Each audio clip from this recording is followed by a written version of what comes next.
look upon their face and their memory floats to a time where their goals and the stars. What's good? It's your boy Jay. We're going to get into AEW Dynamite, the first Dynamite of the year. It was a disaster, a waste of 2 hours. I wish that Revolution would happen in February. I feel that AEW needs to have more pay-per-views. They should have a total of 12, which means a pay-per-view each month. It makes for a much easier, digestible product as a whole. TNA does 12 pay-per-views a year. Same thing with WWE. And I wish that AEW would just follow suit, but it seems like they're not going to, so whatever. But to me, I wish that they had a pay-per-view every single month. It would make for a more easier product. Because Tony Khan's just going to throw shit at the wall for the next month and a half, and then by mid-February, he'll start the build to Revolution in March. But it is what it is. Actually, you know what? You could keep Revolution in March still, but I would love for them to have a pay-per-view in January. Same thing for February. You know, just it's not to compete with WWE, but it makes more sense. I mean, they have a stacked roster. Like, their roster is stacked. They probably have about at least 200 or more on their roster. I'm not going to hold you up on that one either. I think that's probably a fact. But whatever. Moving on from that. Let's go ahead and get into AEW Dynamite from January the 7th, 2026. So we kick the show off with Renee Paquette. She's outside the medical office. She explains that Jet Speed, a.k.a. Kevin Knight and Mike Bailey, they've been attacked ahead of their scheduled six-man tag. They're going to be teaming up with Jack Perry. And they were going to take on The Demand. So The Demand and Don Callis, they show up.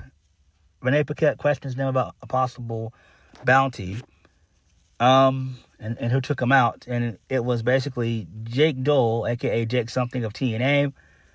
And he showed up alongside Mark Davis. So now Jake Something is now an official member of the Don Callis family, and I feel bad for Jake Something. Jake Something should have easily went to NXT.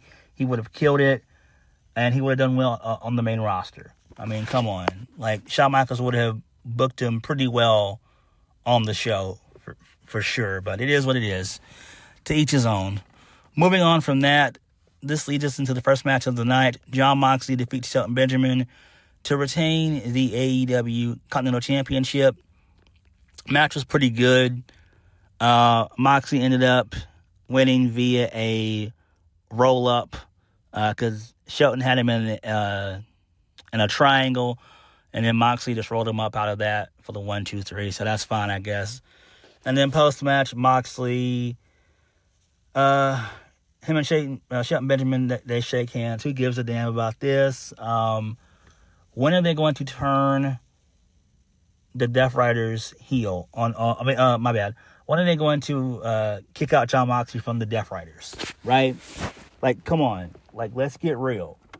Moxley is clearly a babyface. The rest of the faction is heel. So why in the hell have they not kicked out Jon Moxley yet? Why have they not pulled the trigger on that?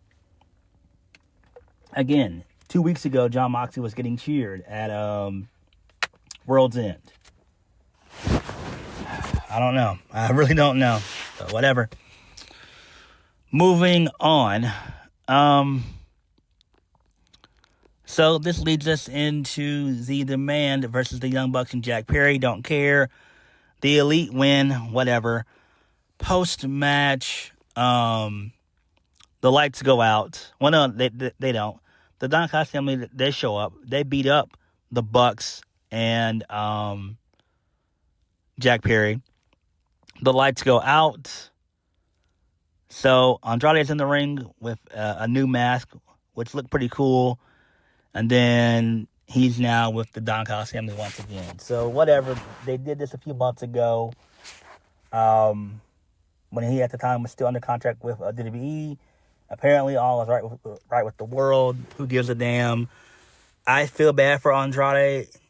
it would have been better for him to go to CMLL and also dip his toes into New Japan as well. I think that would have been great because New Japan definitely needs a guy like Andrade, but Andrade is in a useless faction. And again, this is the problem with the Don Callis family. Like, it's a faction of jobbers. The only stars in the faction would be Andrade, Takeshita, Okada, Jake something because he looks like $1 million, and Josh Alexander. But, it is what it is. But everybody else is just low, mid-card jobber. Just being real. Moving on from that, this leads us into Willow Nightingale. She had her TBS championship celebration. So she says that she's feeling complete with the first stop in the Willow Two Belts tour tonight. Then she says she's getting ready for her first challenger.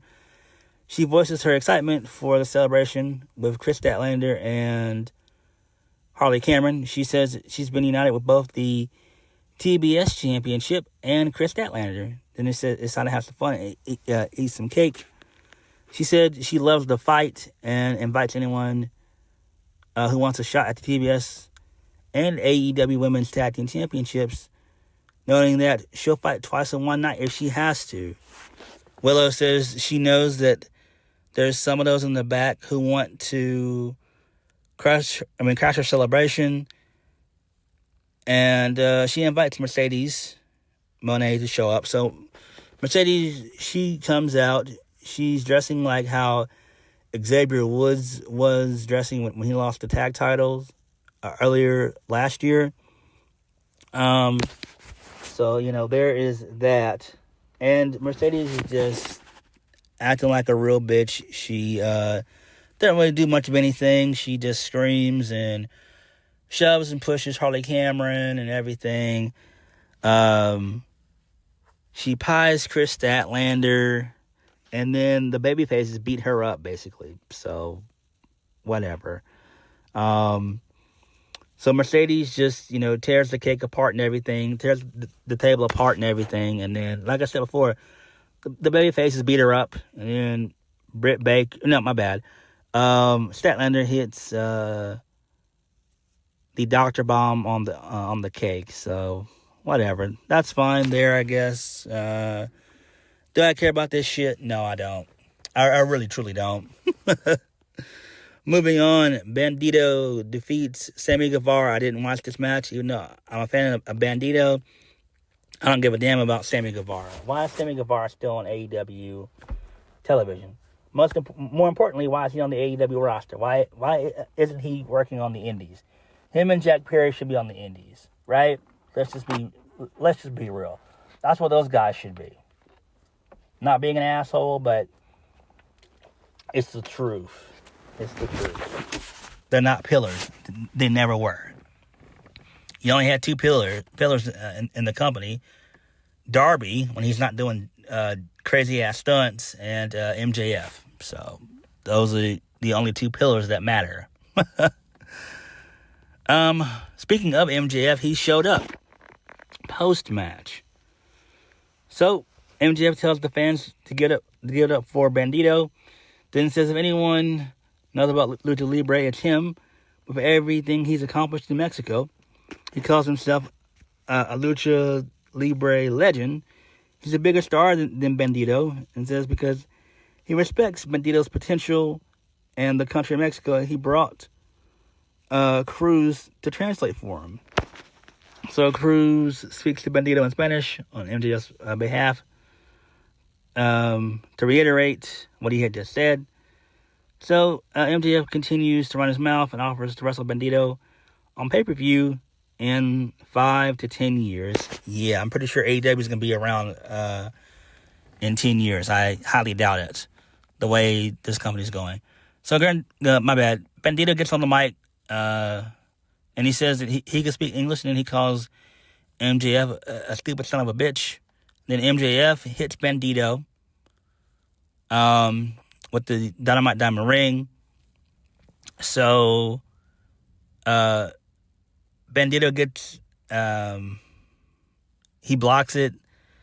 Then he hits MJF with the Dynamite.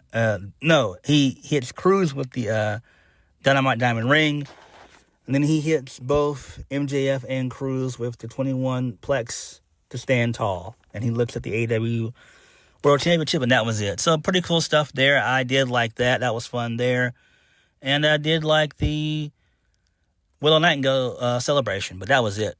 Toni Storm beat Marina Shafir by DQ. So whatever. I don't care about this shit. Why? Because I'm not a fan of Marina Shafir. Just not. So the Death Riders, they showed up in this. And whatever. I don't care about this at all. So basically, post-match, Marina Shafir, she beats up Toni Storm and Mina Shirakawa. The rest of the Death Riders, they show up, but then Orange Cassidy shows up along with Roderick Strong, and the Death Riders, they stand down. So I don't care about this shit at all. This is garbage. Moving on, we go backstage. Pac and Darby, they basically just get into a verbal confrontation. Pac, says that he's done with Darby. He's beaten Darby a couple times. So Darby is enraged, and he sprays. He uses a fire extinguisher and sprays Pac. Then he throws him into the garage door. And he wants Pac to give him another match if he does. I mean, if he doesn't, he'll break his leg. And then the rest of the Death Riders show up, and Pac accepts. So whatever. I don't care about this. Moving on, main event of the evening, Lights Out tag team match. Hangman Adam Page and Swerve Strickland, they defeat Powerhouse Hobbs and Hook. I don't care about this. Whatever. It was just a bunch of dumbass spots as per usual. I don't care. I really don't care at all. I don't. And that was the show. Basically, Hook took the pin. Swerve hit Hook with a house call. Then Hangman hit a buckshot lariat, and then he choked out Hook with the chain, and that was it. So whatever. Oh, and Hangman also gave Will Hobbs a dead eye on the cement. The cinder blocks. So that was pretty nasty right there. That was a nasty spot. We knew that Hobbs wasn't getting up from that one. So, there is that. But whatever. This show sucks, man. It sucked. Nothing happened. Just nothing happened, and it was not worthwhile. So whatever. I'm pretty sure next week is going to be more of the same, even though it's going to be a